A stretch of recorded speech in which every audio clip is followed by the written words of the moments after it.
حضرت یحییٰ علیہ السلام اپنے والد حضرت زکریا علیہ السلام کی طرح اللہ کے برگزیدہ نبی تھے۔ آپ علیہ السلام کا نام خود اللہ جل شانہ نے تجویز فرمایا۔ ارشاد باری تعالی ہے، اے زکریا، ہم تمہیں ایک ایسی فرزند کی بشارت دیتے ہیں جس کا نام یحییٰ ہوگا۔ اس سے پہلے ہم نے اس نام کا کوئی شخص پیدا نہیں کیا، گویا دنیا میں سب سے پہلے آپ ہی کا نام یحییٰ رکھا گیا، اور آپ علیہ السلام اپنی صفات میں بھی سب سے منفرد تھے۔ حضرت یحییٰ علیہ السلام اپنے والد حضرت زکریا علیہ السلام کی دعاؤں کا ثمرہ تھے، جنہیں اللہ نے بڑھاپے میں اولاد عطا فرمائی۔ حضرت یحییٰ علیہ السلام کی والدہ عیشا اور حضرت مریم کی والدہ حنا آپس میں حقیقی بہنیں تھیں، یوں حضرت یحییٰ اور حضرت عیسیٰ آپس میں خالہ جات تھے۔ عام طور پر والدہ کی خالہ کو بھی خالہ ہی کہہ دیا جاتا ہے۔ حضرت یحییٰ علیہ السلام حضرت عیسیٰ علیہ السلام سے عمر میں 6 ماہ بڑے تھے۔ حضرت یحییٰ کثرت سے گریہ وزاری کیا کرتے، یہاں تک کہ آنسوؤں کی وجہ سے رخساروں پر نشان پڑ گئے تھے۔ ابن عساکر نے روایت کی ہے کہ ایک روز والدین ان کی تلاش میں نکلے تو دیکھا کہ وہ جنگل میں ایک قبر کھودے اس پر کڑے زار و قطار رو رہے ہیں۔ والدین نے فرمایا، بیٹے ہم 3 دن سے تمہاری تلاش میں ہیں۔ اس پر آپ علیہ السلام نے آخرت کے حوالے سے ایسی پر اثر گفتگو کی کہ والدین رو پڑے۔ حضرت یحییٰ علیہ السلام بے حد حلیم، رقیق القلب، پاک باز، عابد و متقی، استغنا و قناعت سے سرشار، شرم و حیا کے پیکر اور شیریں کلام تھے۔ نہایت سادہ زندگی بسر کرتے، غذا بقدر ضرورت اور لباس اتنا ہوتا جو ستر پوشی کے لیے کافی ہوتا۔ انہیں جنگلوں بیابانوں سے محبت تھی، زندگی کا زیادہ تر حصہ وہیں گزارا جہاں درختوں کے پتے اور شہد بطور غذا تناول فرماتے۔ پیاس لگتی تو نہر سے پانی پی لیتے، زندگی بھر شادی نہیں کی۔ حضرت عیسیٰ اون کا لباس پہنتے جبکہ حضرت یحییٰ جانوروں کے بالوں کا لباس زیب تن کرتے۔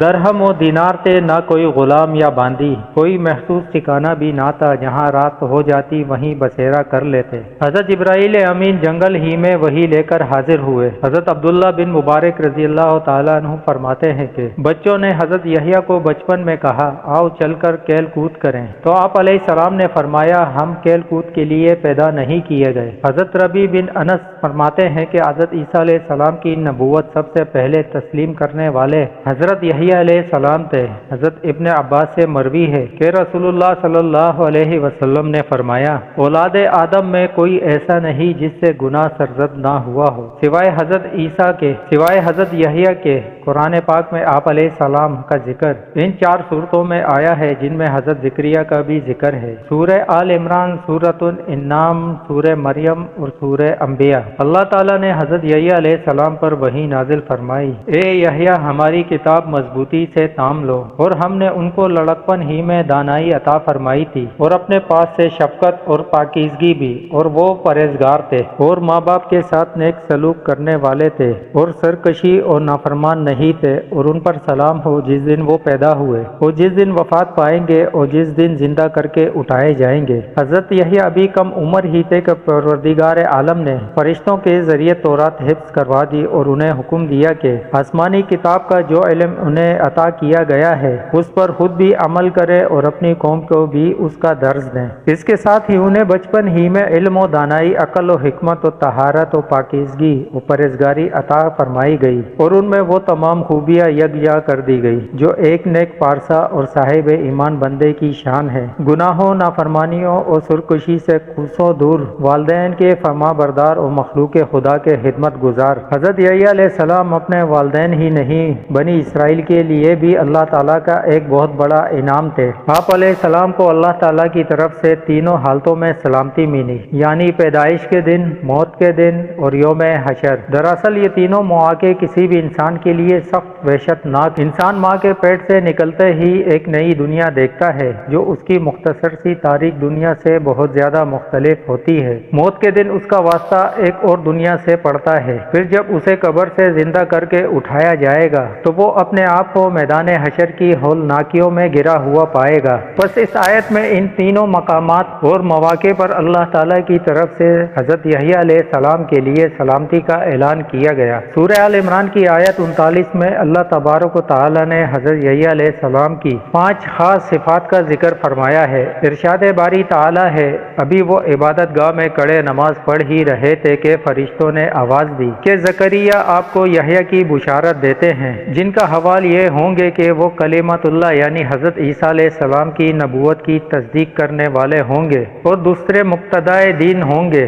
اور تیسرے اپنے نفس کو لذت سے بہت روکنے والے ہوں گے، اور چوتھے نبی بھی ہوں گے، اور پانچویں اعلی درجے کے شائستہ ہوں گے۔ مولانا اشرف علی تھانوی رحمۃ اللہ علیہ فرماتے ہیں کہ حضرت عیسیٰ کو کلمۃ اللہ اس لیے کہتے ہیں کہ وہ محض اللہ تعالیٰ کے حکم سے خلاف عادت بلا واسطہ باپ پیدا کیے گئے۔ اس طرح اپنے نفس کو لذت سے روکنے میں سب سے مباح خواہشات سے بچنا شامل ہے، جیسے اچھا کھانا، اچھا پہننا، نکاح کرنا وغیرہ۔ ضبط نفس کی صفت بیان کرنے سے یہ بظاہر معلوم ہوتا ہے کہ افضل طریقہ یہی ہے، حالانکہ احادیث سے نکاح کی فضیلت ثابت ہے۔ اس معاملے کی تحقیق یہ ہے کہ جس شخص کی حالت حضرت یحییٰ علیہ السلام کی سی ہو کہ اس پر آخرت کا خیال اس قدر غالب ہو کہ بیوی کی ضرورت محسوس کرے اور نہ ہی بیوی بچوں کے حقوق ادا کرنے کی فرصت ہو، تو یہ ایسے شخص کے لیے یہی افضل ہے کہ شادی نہ کرے۔ اسی وجہ سے جن احادیث میں نکاح کی فضیلت آئی ہے، ان میں یہ بھی قید ہے جو آدمی نکاح کرنے کی قدرت رکھتا ہو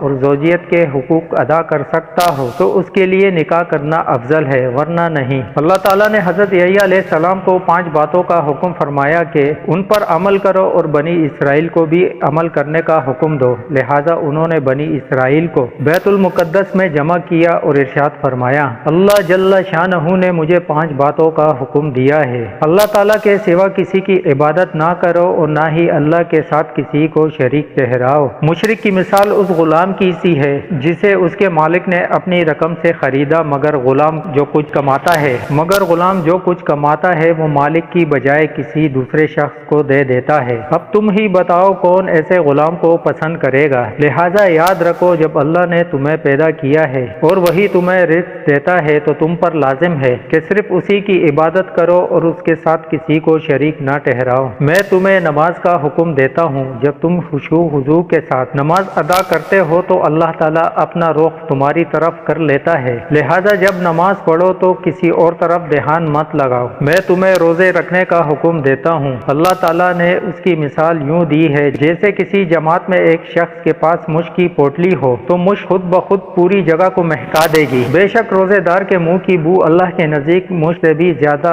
معطر، مقبول اور پسندیدہ ہے۔ میں تمہیں صدقے کا حکم دیتا ہوں، اس کی مثال ایسی ہے کہ کسی شخص کو دشمنوں نے اچانک آ دبوچا ہو اور اس کے ہاتھوں کو گردن سے باندھ کر قتل کرنے کے لیے چلے جا رہے ہوں۔ اس نا امیدی کی حالت میں وہ کہے گا کہ کیا میرا پورا مال لے کر میری جان بخشی ہو سکتی ہے، اور اس اسبات میں جواب پا کر جان کے بدلے ساری دولت قربان کرنے کو تیار ہو جائے گا۔ 5واں حکم یہ ہے کہ دن رات کثرت سے اللہ کا ذکر کرتے رہا کرو۔ اس کی مثال ایسی ہے کہ ایک شخص جو دشمن سے بھاگ رہا ہو، وہ دشمن تیزی سے اس کے تعاقب میں ہو، وہ شخص بھاگ کر کسی مضبوط قلعے میں پناہ گزین ہو جائے۔ حضرت یحییٰ علیہ السلام کی وفات کے بارے میں مفسرین نے مختلف واقعات تحریر کیے ہیں جو یہود و نصارہ کی کتب سے لیے گئے ہیں، تاہم مفسرین کی اکثریت نے جس واقعے کو بیان کیا ہے وہ لوکا کی انجیل سمیت یہود و نصارہ کی کئی کتب میں درج ہے۔ اس کا خلاصہ یہ ہے کہ یہود کا بادشاہ ہیرود ایک عیاش شخص تھا جس کی وجہ سے پورے ملک میں فسق و فجور پھیل گیا تھا۔ اس نے اپنے حقیقی بھائی فلپ کی بیوی ہیرودیاس کو بغیر نکاح اپنے گھر میں رکھا ہوا تھا۔ حضرت یحییٰ چونکہ نبی تھے اور دعوت حق کا فریضہ سر انجام دیتے تھے، انہوں نے بادشاہ کی ان فحش حرکات کے خلاف آواز بلند کی، جس کے نتیجے میں انہیں گرفتار کر کے خانہ قید میں ڈال دیا گیا۔ تاہم بادشاہ ان سے ڈرتا بھی تھا، وہ جانتا تھا کہ آپ اللہ کے نبی اور نیک و پارسا انسان ہیں، لیکن بادشاہ کی داشتہ ہیرودیاس حضرت یحییٰ کی تعلیمات کو اپنے اور اپنی جیسی دوسری بدکار عورتوں کے لیے بہت بڑا خطرہ سمجھتی تھی، چنانچہ وہ آپ علیہ السلام کی جان کے در پہ ہو گئی۔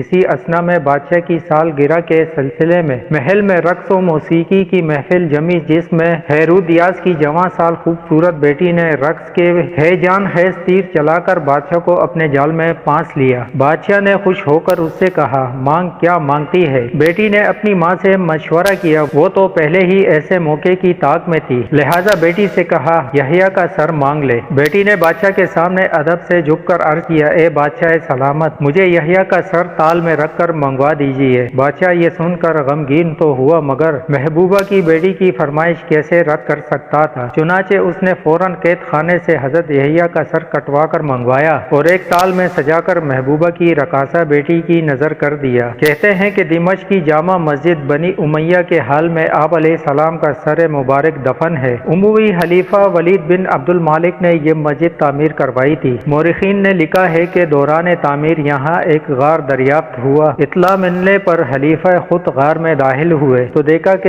ایک صندوق میں انسانی سر رکھا ہوا ہے اور صندوق پر تحریر ہے یہ حضرت یحییٰ بن زکریا کا سر ہے۔ ان کا چہرہ اور بال اپنی اصلی حالت میں تھے، یوں لگتا تھا جیسے ابھی شہید کیے گئے ہوں۔